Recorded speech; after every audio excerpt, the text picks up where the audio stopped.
Hi there, welcome to the 2023 Brooklyn Book Festival's virtual festival day.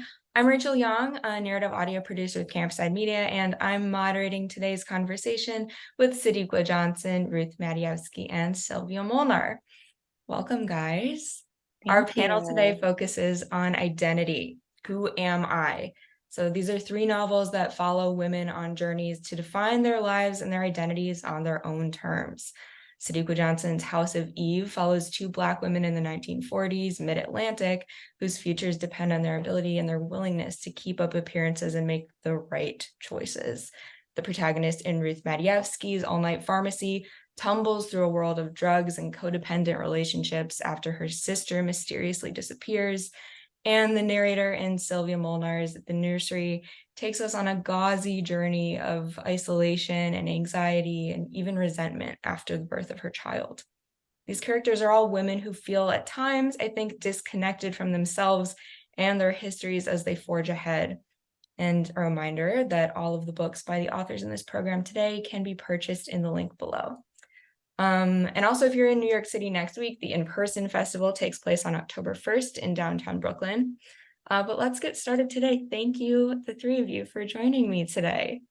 Thank Thank you. you, Rachel. Now, Yeah. I know I gave a little elevator pitch for each of you, but I'm wondering if each of you can tell me and tell our audience in your own words what to you your book is really about. Maybe we can start with you, Sadeqa. So thank you so much for doing this. This is a wonderful way to hang out on a rainy Sunday. And for all the viewers, thank you for joining us. As she mentioned, my novel, The House of Eve, is the story of Ruby. She's a 15-year-old girl who is on track to be the first in her family to go to college. It's the 1950s, and she's in a program that's going to help her get there. But she meets a boy named Shimmy, who is a Jewish boy in her neighborhood, and they have an unlikely relationship. And it threatens to upend everything that Ruby has worked for. And then there's Eleanor, who comes from Ohio, and she finds herself on Howard University's campus in the 1950s. She comes wide eyed and bushy tailed and ready for an adventure. Lo and behold, she knows nothing about classism or colorism. And she meets William Pride, who is one of the wealthiest he comes from one of the wealthiest Black families in Washington, D.C., but they don't just let anybody into their fold. And so the story is two sort of love stories happening at the same time. And there's this thing in the middle of the story that brings these two characters together in a very unlikely way. Thank you. It's so great. I love the twists and turns are so much fun. It's such a great read. Ruth, maybe you can share next in your own words. What's your book about? Sure. So my novel is All Night Pharmacy. It's about two sisters in their late teens, early 20s who have a close but toxic relationship. And when our unnamed narrator's older sister Debbie goes missing, she has to decide whether to look for her or not. And it's about kind of that feeling you might have in your 20s that something is incurably wrong with you, but you don't want to know what that thing is. It's about finding community among misfits, in this case, a kind of dingy dive bar called Salvation. It takes place in LA and very much kind of inspired by things that I've seen growing up here. There are psychics, there is an iguana with an anxiety disorder, there is a trip to Moldova that kind of comes out of left field, where our narrator reckons with some intergenerational trauma that she did not really realize was influencing her life. And then it's a queer coming of age story. It's an immigrant story. It's an LA story. It's a story about substance dependence and recovery. So it's kind of like an all night pharmacy where we've kind of got all kinds of shit in here. I love it. It is very LA, a very LA book. Love it. And Szilvia, can you share a little bit about your novel? Sure. The Nursery was published in March by Pantheon Books, and it's about a woman who finds it difficult to leave her apartment after giving birth. She's usually kind of content working as a translator in a big city and mostly working from home or in libraries. But this new event in her life is kind of traumatic for her, and so she doesn't want to re-enter the world anymore. And very early on in the book, there's a person, an upstairs neighbor, who starts coming down, knocking on her door, complaining about the baby crying. And it's a much older gentleman, an older man who's just lost his wife. And so the two of them develop a kind of friendship of sorts. And the idea is that time is essentially running out for both of them because Peter, the upstairs neighbor, he's at the end of his life, and our protagonist also has to, decide like if she should maintain her new marriage and re-enter the world, or if there's kind of like a way for her to um, approach this new identity, and escape her apartment. Thanks so much. Thanks all of you. So now, like I said, these are all stories about identity and specifically stories about women's journeys. And I was struck reading each of your books by the way that none of you shy away from the very visceral and sometimes ugly reality of the anxieties and traumas and questions that feel so specific to women. Like these characters are dealing with things like pregnancy loss or postpartum depression or sexual assault. And I wonder what approach you took in writing these topics, and why is the way that you wrote about them specific or important to you or to the story you were trying to tell about your character? Szilvia, can we start with you? Yeah, I think for me, it definitely came from a personal experience, and I was interested in exploring through fiction. How do you talk about identity through the lens of postpartum depression or through depression, in the sense of, if something sort of happens to you, it could have been that like just like a few minutes earlier you felt exactly the same as before, and everything in your apartment or in your house was exactly the same, but this incident really triggers something in your identity, and like questioning yourself, and who you are and who you're meant to be, to the outside world again. And so for me, I found a lot of comfort in using fiction and playing around with the idea that like, if where can I go with a character if I actually just like keep her locked in to her apartment? And so in a way, there is places she goes to, whether it's like flashbacks to her childhood, or also kind of still in a way like communicating with the upstairs neighbor, and finding a lot of comfort in the ways in which you can kind of stretch and play around with fiction. Thank you. Ruth, what about you?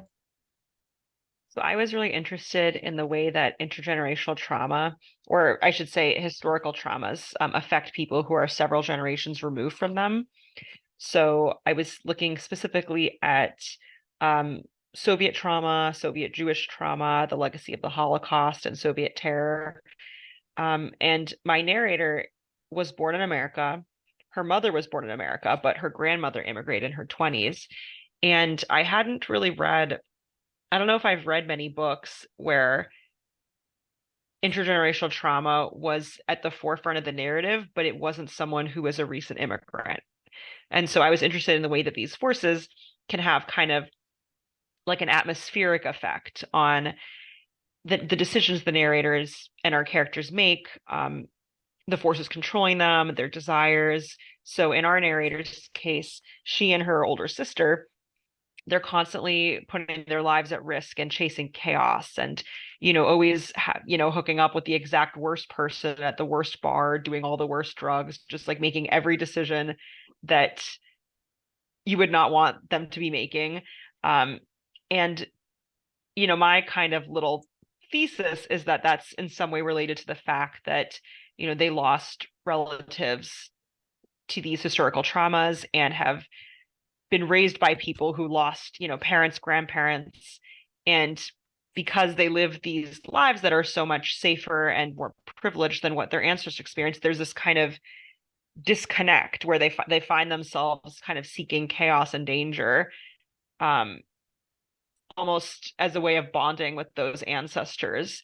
And they don't realize that they're reacting in these ways to these historical traumas that are affecting them. But it felt honest to me to explore those forces in the book and to not have it be like a very heavy-handed thing where the whole book is about, contending with immigrant trauma. I would say that that's one through line that's a little more atmospheric rather than it is kind of like what you would say the book is about in a sentence. But that was one of the guiding forces, and the other was just about that feeling about like, how should a person be? I feel like I'm doing personhood wrong, that I think a lot of us have when we're younger. And how do we come into our own, and how do the people in our lives, like our family members, especially if there's a dominant person like an older sibling, how can those people determine who we are, and how do we break out from that? And if that force were to be taken away, like in our narrator's case, when her sister disappears, then what? She says she wants to be her own person, but okay, how? Yeah, for sure. Yeah, this question of kind of history and present is so interesting, and I want to ask all of you about that in a minute too. But Sadeqa, what about the way that you're writing specifically about these, anxieties that affect women specifically? How did that come through, and what was your approach like in your writing in this novel? Well, my story was inspired by conversations that I had with my grandmother. My grandmother told me that she got pregnant with my mom at age 14, and she had her at 15. She was unmarried.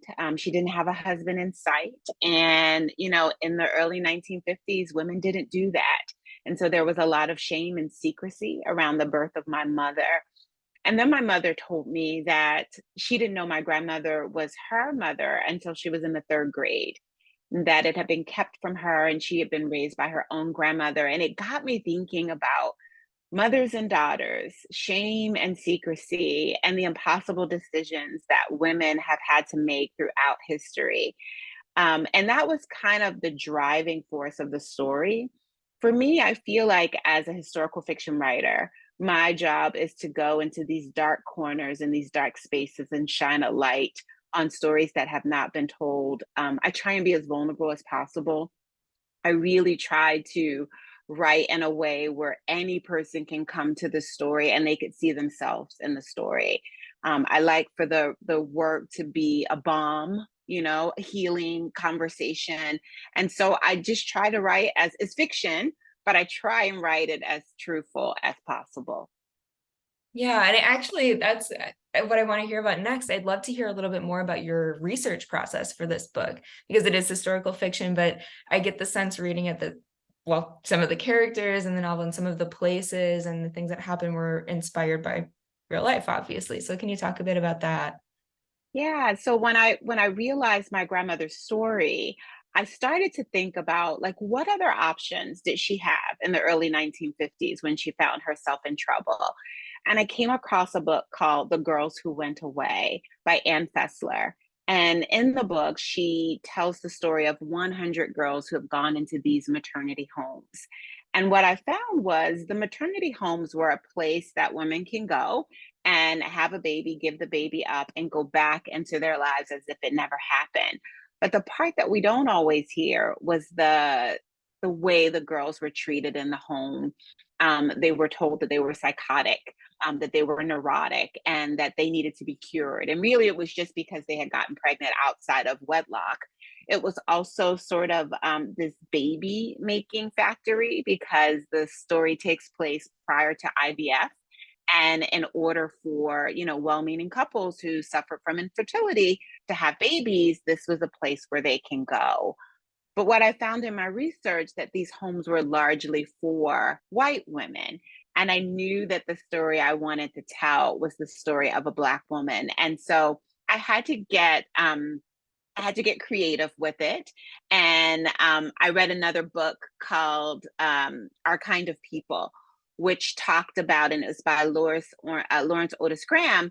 And in that book, he talks about Black families that have had generational wealth for 2 and 3 generations. And that was where I got that wealthy component on Howard University's campus. And I figured, well, if there was white families that, wanted a baby in secret, there had to be Black families that also wanted a baby in secret. So how could I merge these two stories together? Oh, that's so interesting. I love that. And it's so interesting to hear like the research process that goes into this kind of melding of fact and fiction. Szilvia, I'm interested in your background too, kind of influencing your background in translation, influencing the work that you're doing writing fiction now.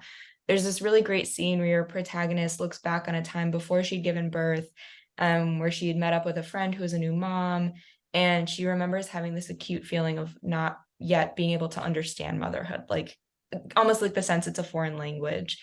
And of course there's Swedish words, I think, kind of peppered throughout the pages, but there's also this idea throughout the novel of foreignness after giving birth, that the protagonist's body is unfamiliar to her, her emotions feel unfamiliar, her space feels unfamiliar. And I'm so interested in your background as a translator and how that maybe influenced your approach to writing about new motherhood.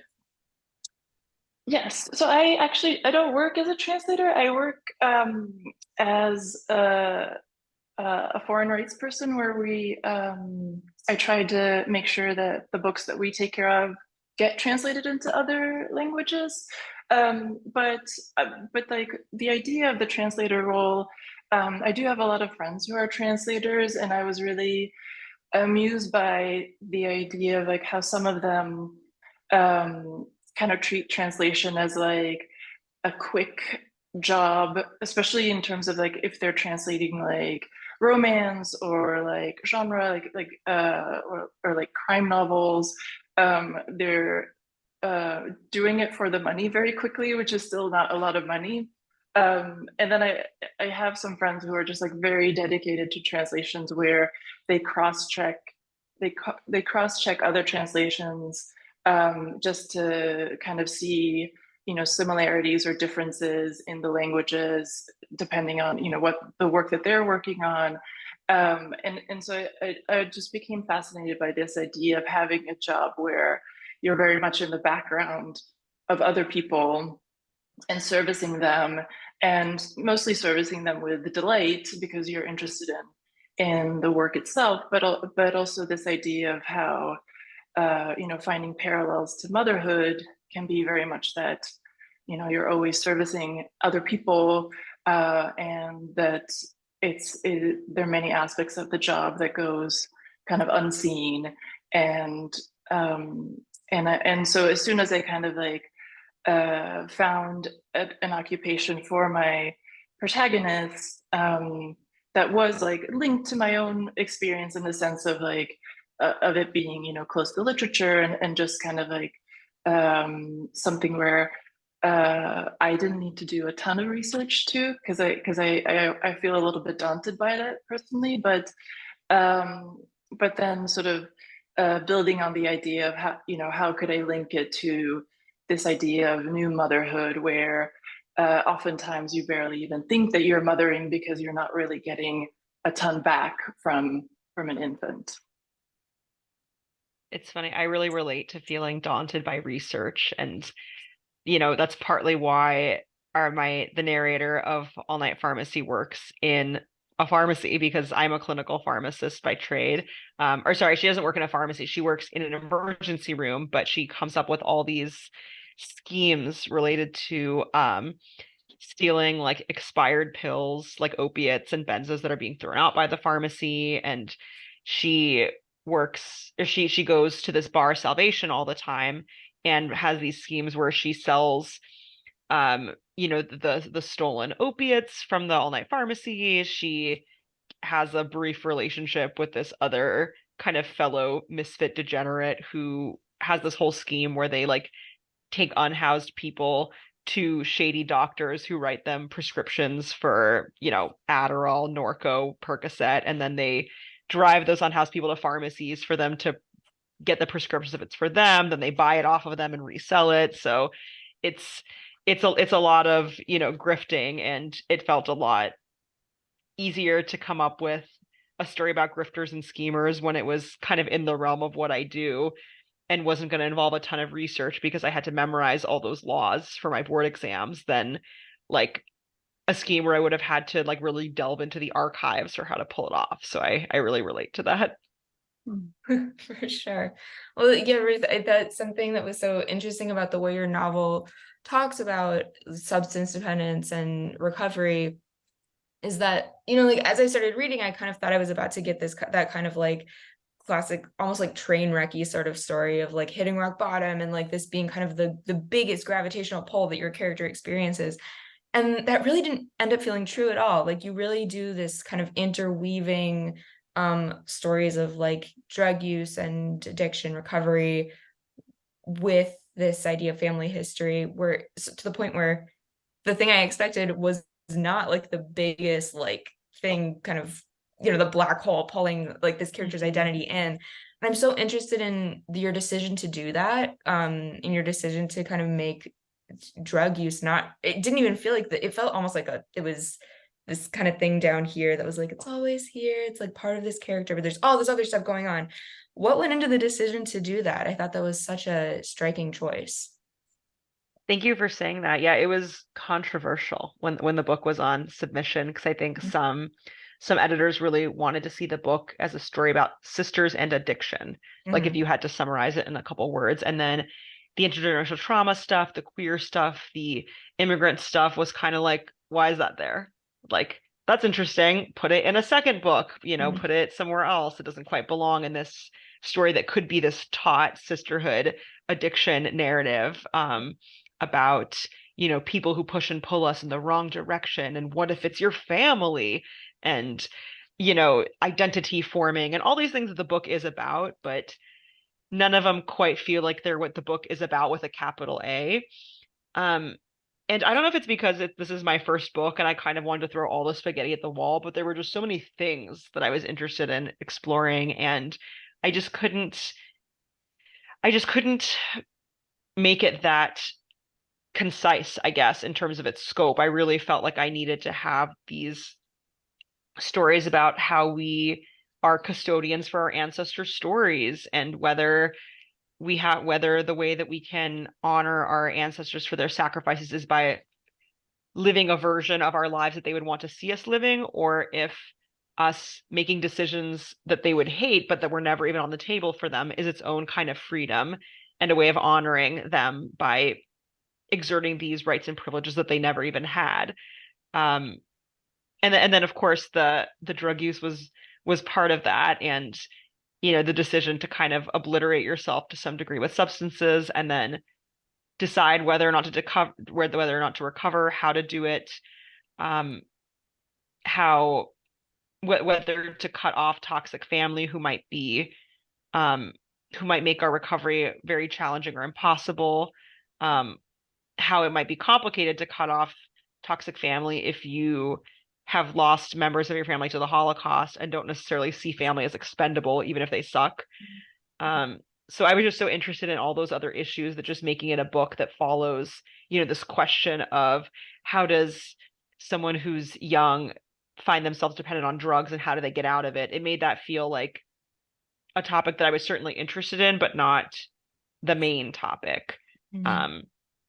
So yeah, I mean, part of it was that I just didn't want to choose a lane, really, and it also just felt honest to life, that because our lives are never about one thing, right, or one or two themes. There's always so many things interweaving all at once. So it just felt honest to kind of throw it all together. For I sure. love the part about the ancestors. I'm sorry.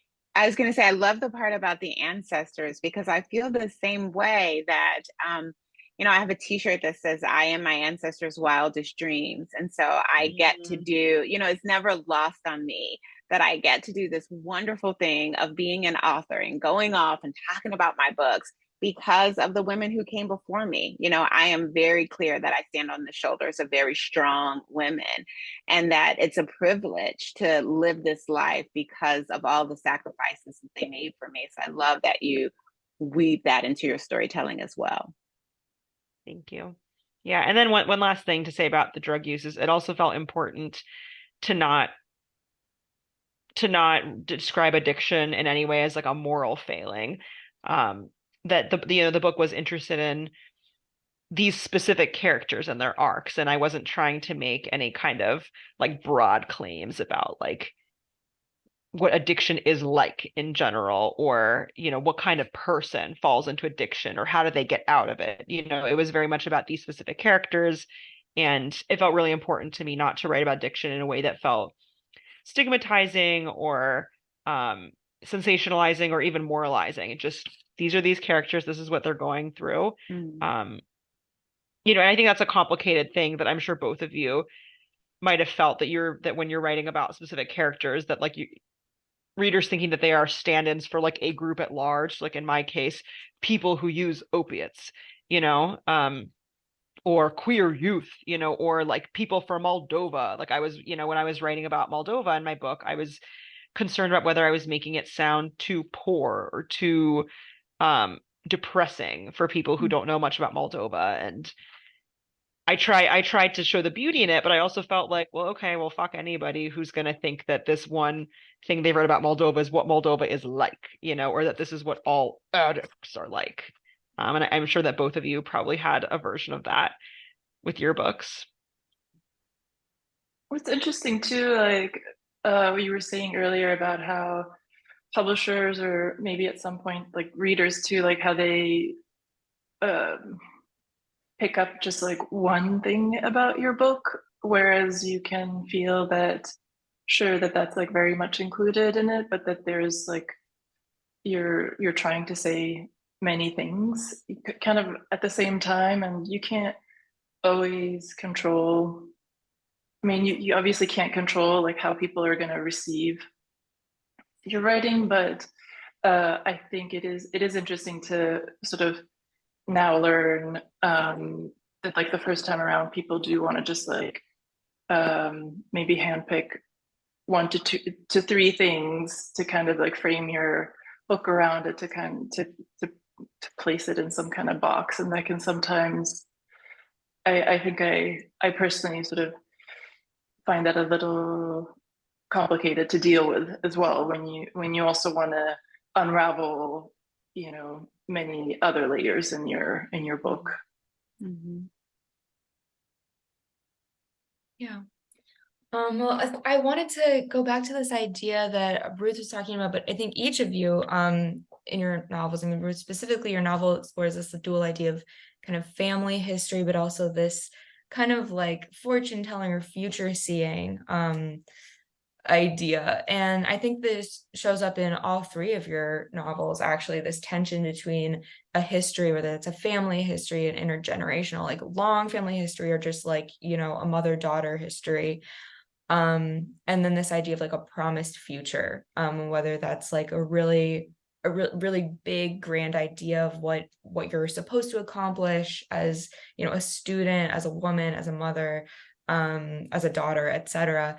And I'm curious how you conceptualize and explore the tension between the past and the future in your characters, and if there were specific influences that you kind of drew from as you were building out that kind of past, future, present idea in the worlds you created.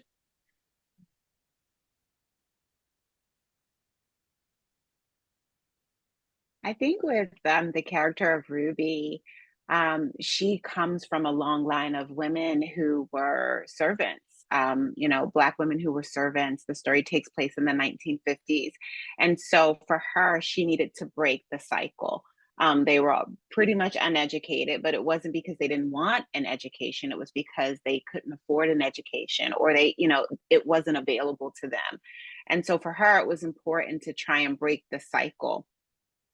the women who came up in the 1950s, I feel like there was a bit of a crossroad for them. It's either you married well, you stayed home, and you had a family, or you sort of broke out of that trope and was educated and tried to do something different.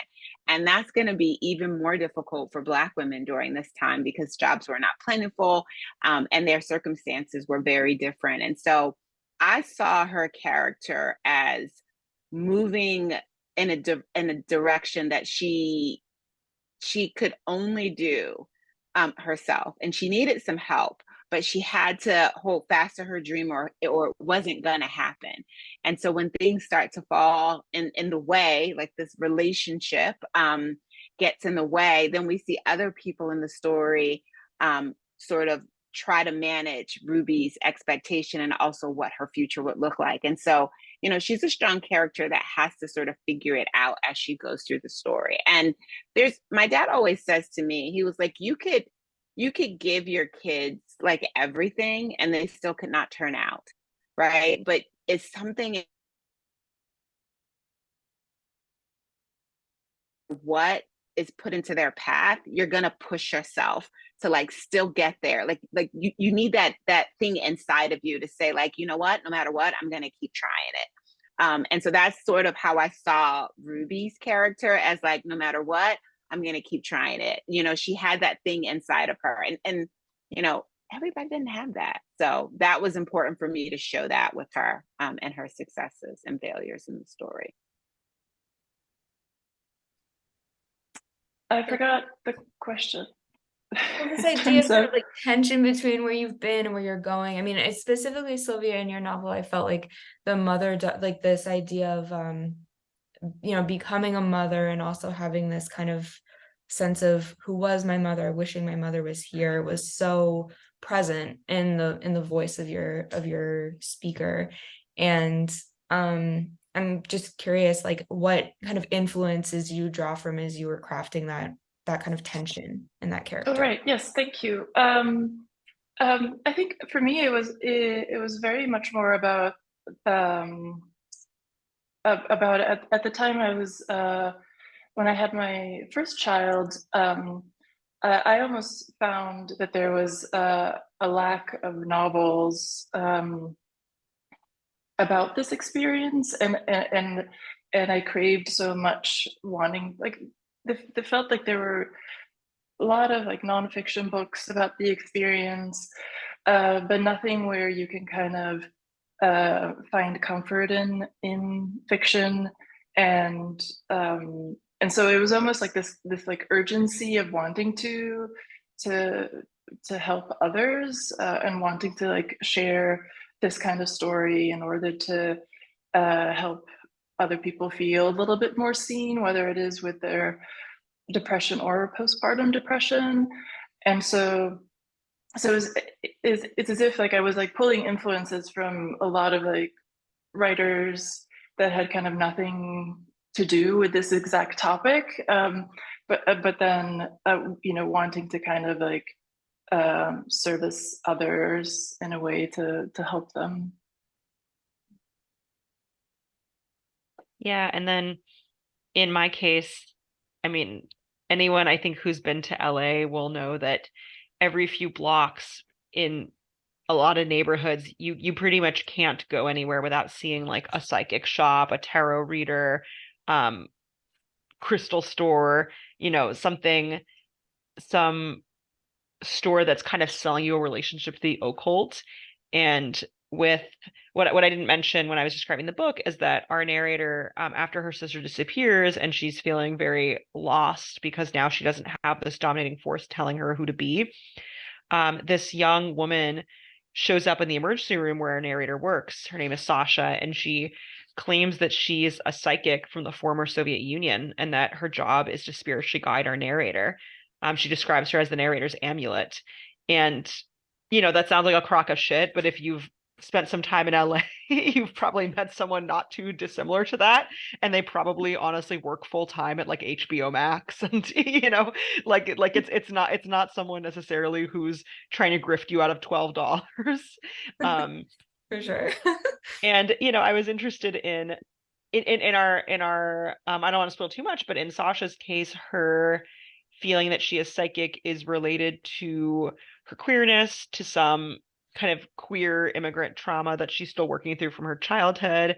And it's not something that she accepts money for, her spiritual guidance. It's something that she feels very strongly as a service that she provides. And so I was interested in how a character who sees themselves as psychic as just part of their identity rather than their profession, how kind of what that person would be like, how it would affect their relationships with others, like our narrator.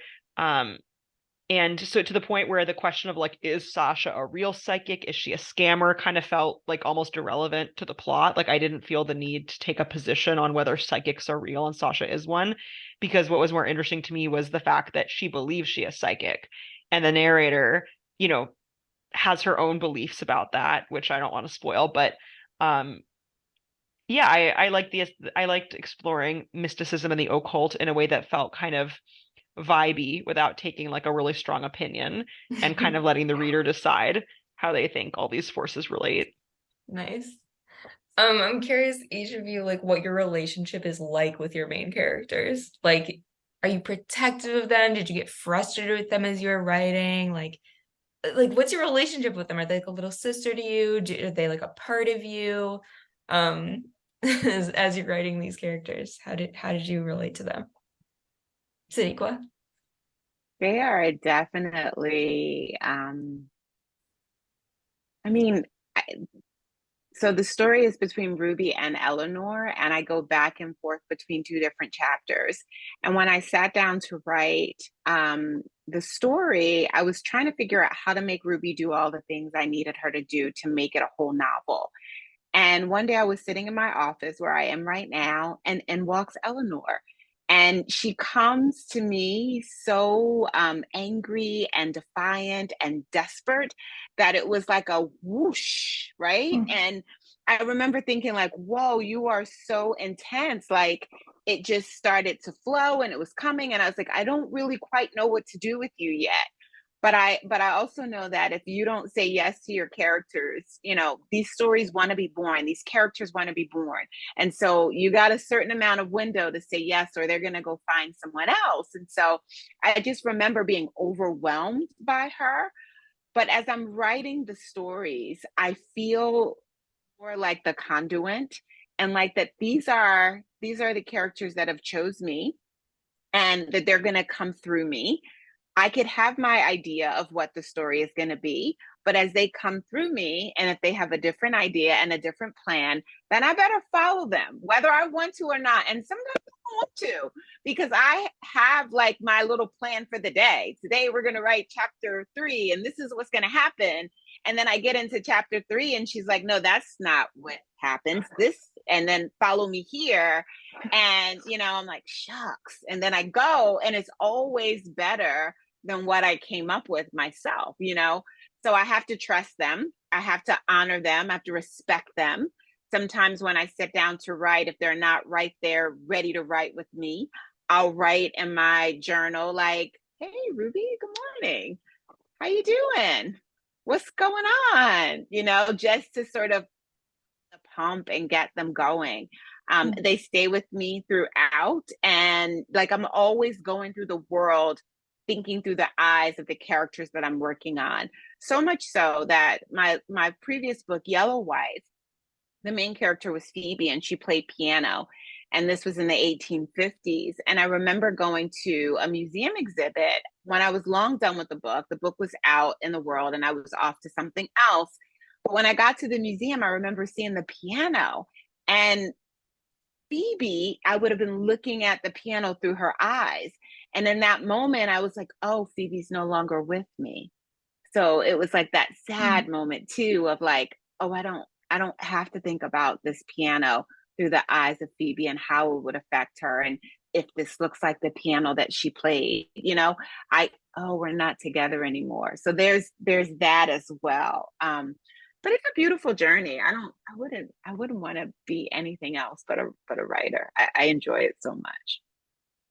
Did you always know that the two women would be like come in parallel chapters, or did you ever play around with the format? I didn't. As soon as I knew that I was writing both Ruby and Eleanor, I had just read Before We Were Yours by Lisa Wingate, and she wrote parallel chapters every other, and I loved it. When I sat down to read it, it was very easy. I never had to flip back to figure out what was going on. And so I knew right away that I wanted my readers to feel about the House of Eve as I felt about Before We Were Yours. And so that was always sort of the plan. Cool, nice. Mhm. Yeah, I So think what for about you? me, What about your, oh, I was just yeah, gonna toss it over to you. my characters, the main character is definitely a little bit of like an alter ego, and uh, and then I think that Peter and his wife, who we meet in kind of in memories that he shares of her, I think overall, like most of the characters are like little parts of myself, because Peter is meant to be Hungarian, and I was born in Hungary but grew up in Sweden. So the fact that the main character is a translator from Swedish into English was like, you know, also sharing a part of myself. And then Peter's wife is Polish and my mother is Polish. So I feel like I did sort of like pick little parts of myself and my background that are just like weaved into all of the characters, and then kind of exaggerated all of the elements. And so now afterwards, I mean, I think it's interesting to also have left the postpartum days. It feels like like a like a navy blue cloud that is just kind of like on my shelf, and I feel that the main character is part of that on the shelf, but is kind of staring back at me. And so maybe it'll kind of maybe she will kind of be transformed into something else. But yeah, it's also been interesting to see how many parts of yourself you are willing to share and put into character. Because I think very early on, just as the book came out, I did feel very exposed and naked, and now it's like it's fine. I'll just not wear pants forever. So, And after you have a baby, I mean, everything has been all out and open and exposed anyway. yeah, it's true. Yeah, that's so interesting. Um, yeah, it's funny. So I relate to a lot of what both of you said. And Sylvia, with respect to feeling very exposed and like you're writing an alter ego. I started All Night Pharmacy when I was in my early 20s, like our narrator and her older sister Debbie. And so it it felt like I was writing kind of also an alter ego of myself if I wasn't so afraid of accidentally killing myself through, whatever activity. I feel like I'm a lot more neurotic than my characters. So I kind of think of them as like me if I had no impulse control.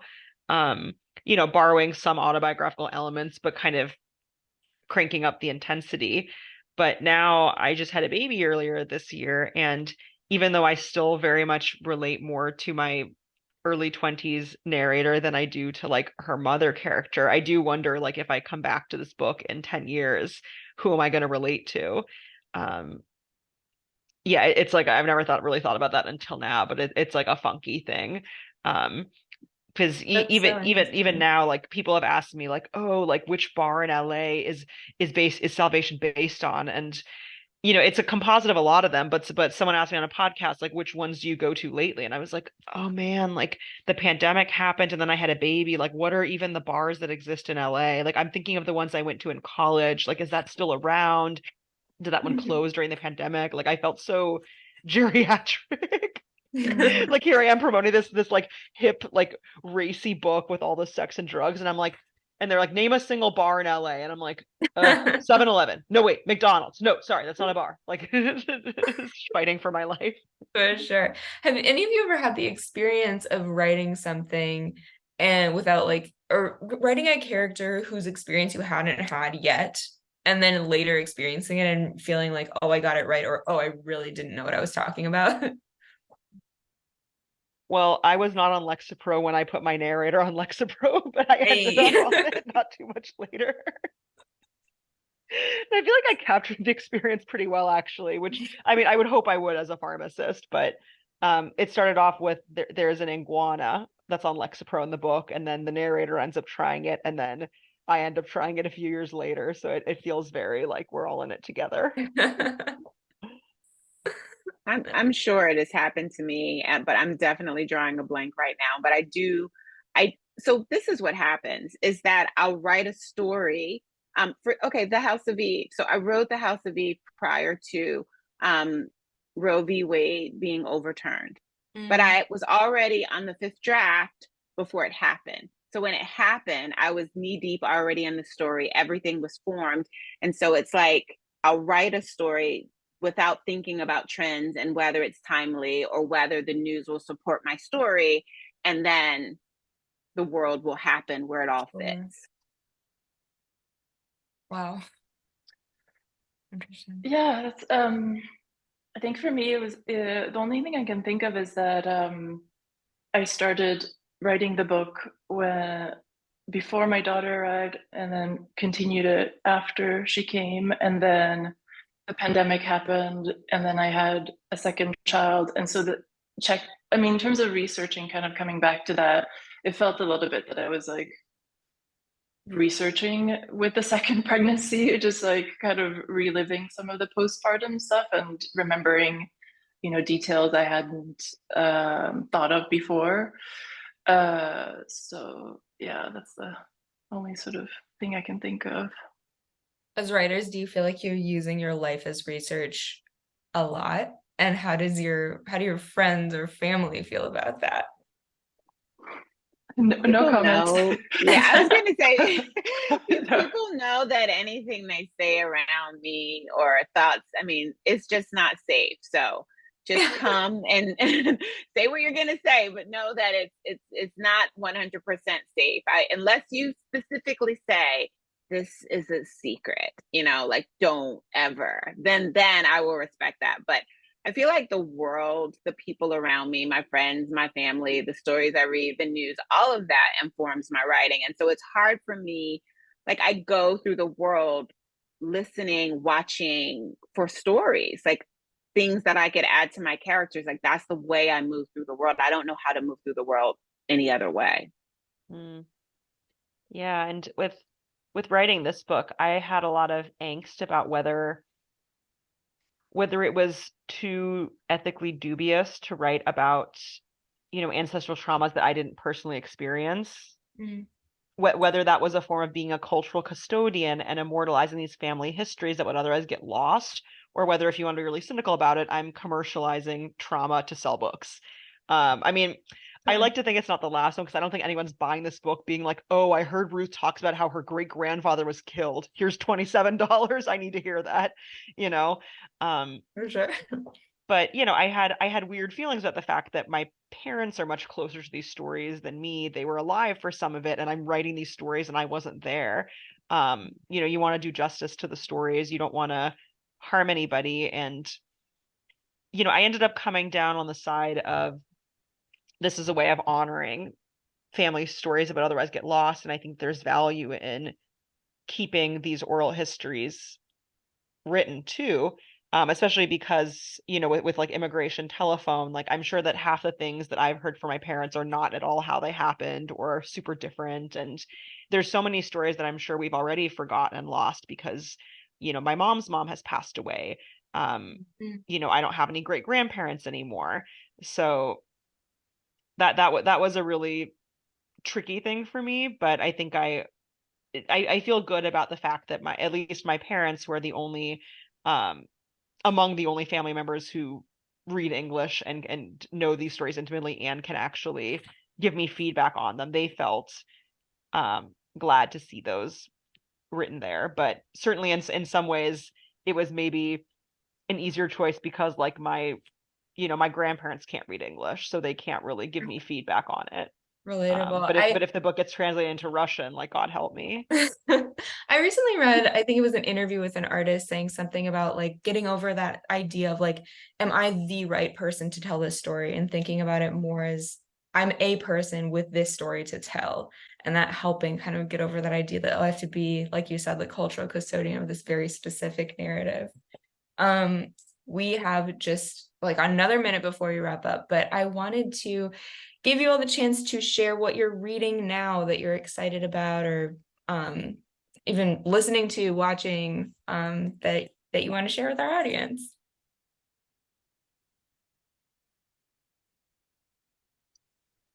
No one's I'm reading. reading. I'm finishing up Pony Boy by Elliot Duncan, who's longlisted for the National Book Award. It's really good, so I highly recommend that. I just I'm reading. finished. Oh, sorry. You go ahead. You go ahead. Oh, I just got that book. Go ahead, show Yeah, it. A Good Happy Girl by Marissa Higgins. I have Yeah. a galley of it. It's so good. It's a great cover. Nice. Yeah, Gonna it's keep an pretty. eye out. I actually am about to read A Galley, but it's not out till next year. But I don't know the title. But I just finished Demon Copperhead by Barbara Kingslover, which was amazing. And Ruth, you probably would like it because it has a lot of the opioid. I mean, completely in Appalachia. It's really beautifully written, kind of long. I'm kind of a 350, 380 page reader, and it was like over 500 pages. So I had to push myself. Yeah, I'm a 250, 280, especially since having a kid. But all right, but I do need to get back into meaty books. Yeah, 325 is the sweet spot for me. All right. Well, thanks all of you. Thanks for the great book recommendations. That's our time today. Everyone watching, please remember that you can order books at the link below, and please consider making a donation to the Brooklyn Book Festival, which is celebrating its 18th year this year of presenting free literary programming. And a reminder that if you are in New York City next week, you can attend the in-person festival on October 1st in downtown Brooklyn. Thanks all. Thank you, Rachel. Thanks, everyone. Thank you, ladies.